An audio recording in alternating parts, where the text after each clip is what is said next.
Prickly ash is a herb that works very, very well in chilblains, and I've used it a lot with my clients in the past. And so that one would go in a circulatory mix. We've got to think of ginkgo as well for that microcirculation. And then, of course, food-wise as well, we've got black pepper and turmeric as well. They're both warming and circulatory stimulants. We really want to encourage that stimulation, that circulation of, we don't want blood stasis as it's called in the Chinese system. We really want that movement, and that's really going to help as well with our person to, with vitality, if we're actually giving these foods and nutrients, herbs, to really encourage that vitality and improve the vitality and circulation of the person. Hello and welcome. Mentoring with Geraldine is a bite-sized practitioner podcast for naturopaths, nutritionists, herbalists and practitioners. This podcast responds directly to your needs, the needs of the practicing natural therapist. With interviews, herbal discussions, something business and something clinical each week, you'll get the variety you need and enjoy to stay motivated in practice. Hello and welcome to Mentoring with Geraldine and the Bite Size Podcast. So how are you today?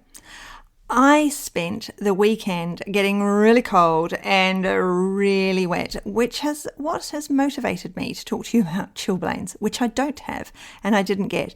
But I was still freezing an hour after getting totally drenched in a torrential downpour. And so I figured let's talk about something that you may well see in clinic. And if you're someone who's not a practitioner and you found yourself here on the site, then your practitioner can totally help you out with this one. So let's start with, what are chilblains? So they're pretty horrible. They're itchy, swollen, painful lumps on the skin. And it's after exposure to cold, but normally above 0 degrees, because below 0 degrees, obviously we're going to get frostbite and we're going to get burns. But this is when you get really cold and the circulation isn't so good. So it usually affects the fingers and toes, but it can appear on the nose and ears, but it's not as common there, especially in Australia. So they don't cause lasting damage and it normally heals over a few weeks, but it's painful, it's uncomfortable, really sensitive to cold. So, blisters can form, you can have, it can be itchy, reddish blue color of the hands, you can have swelling and pain due to all that inflammation. So it's very uncomfortable. And, it's caused by those changes to the blood vessels in response to the cold. We vasoconstrict and then we boom out there and we become very, very sensitive to the cold. And, all of the reasons for poor circulation and sensitive skin are in there as well. So when we think about treating them, there's, stay warm. Don't go out into torrential downpour thinking you can't help yourself, you've got to have the exercise. Wear gloves, stay warm, move the hands, move the feet so that you've got that circulation. But, creams on there really help. So warming creams, like a hypericum cream, shushlot salts. There's a Walida cream. There's all sorts of branded creams out there that are really good for this circulation problem. Herbally, we're going to really want to warm that person up. We're going to want to get, that base metabolic rate on the go. We're going to want to get the circulation going. And we can do that through foods. So we can put ginger in the diet. Now, I'm sure you've had a cup of ginger tea and it's hot and spicy. Have you ever had ginger tea that you've allowed to infuse over the whole day? So I always say fresh ginger tea, about the top of your little finger. So from the joint upwards, it's about that much ginger sliced thinly into a cup and then boiling water on top. I made it in a flask one day because I wanted to drink it during the day and stay warm. And I'm not actually that keen on ginger, so I knew it was going to take me longer to drink it. And so because I was making more than one cup, I used sort of the equivalent of 2 ends of my little finger. And over the day, the flavour became totally different. It wasn't that sharp, spicy, spiky taste as it was when it was first made, but there was this real depth and warmth that was absolutely delicious as the day went on and as it infused in that flask. Of course, we can put ginger and cayenne in our food. We can drink it as tea. Prickly ash is a herb that works very, very well in chilblains, and I've used it a lot with my clients in the past. And so that one would go in a circulatory mix. We've got to think of ginkgo as well for that microcirculation. And then, of course, food-wise as well, we've got black pepper and turmeric as well. They're both warming and circulatory stimulants.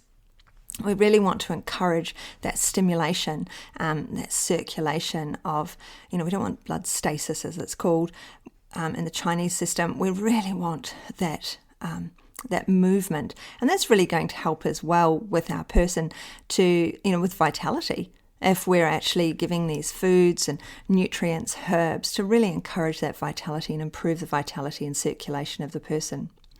Nutritionally, we'd want to be looking at vitamin D, K, E, C. All of those, have loads of components to do with our circulation, with everything that's going on in the body, all of the microcirculation, the mucosal membranes. All of those are going to help with that circulation, as is quercetin and lipoic acid. Because when we think of lipoic acid, we think of blood sugar. And people, it might be that the person in front of you has chilblains, but they might actually have an underlying blood sugar dysregulation starting or happening. Then, of course, we need zinc for everything, really. So it's a really good idea to make sure that the zinc status is up there. And it might be that they need zinc during this time. Now, omega-3 is something else, it's really good to have all, nourish from within is what I always think of when I think of the omegas. I always think we're nourishing from within. We're giving all the right things to help smooth that blood and smooth that blood's way around the body. Like olive oil, people take olive oil, you're smoothing from within, you're supporting from within. Adding all these aromatics to food means that your client, they come to you once for that herbal mix because we can do it in the short term. They have the herbal mix, the creams for the hand, all the warming, all the education, but then the ongoing foods and improvement to foods for their circulation will mean that they probably don't need to come back to us for the chilblains, but chances are they've got other underlying problems if they've got that sort of poor circulation. So they're going to need support with diet change and implementation of these warming foods into the diet. So I just thought I'd do a quickie on chilblains because I got so cold at the weekend. So hopefully it's warm wherever you are, and if it's not, then this might be in readiness for when your winter comes, depending on where you are in the world. So I hope you're having an absolutely brilliant day, and that's my quickie for today, my bite-sized podcast, and I look forward to speaking to you soon. Bye. Thanks so much for joining me today. Don't forget to rate, review, and subscribe to the podcast for the weekly episodes. If you'd like even more support and learning, then the Academy is for you. Here you'll find part 2 of the herbal discussions, more clinical learning, and case studies to support your clients in practice. Bye for now.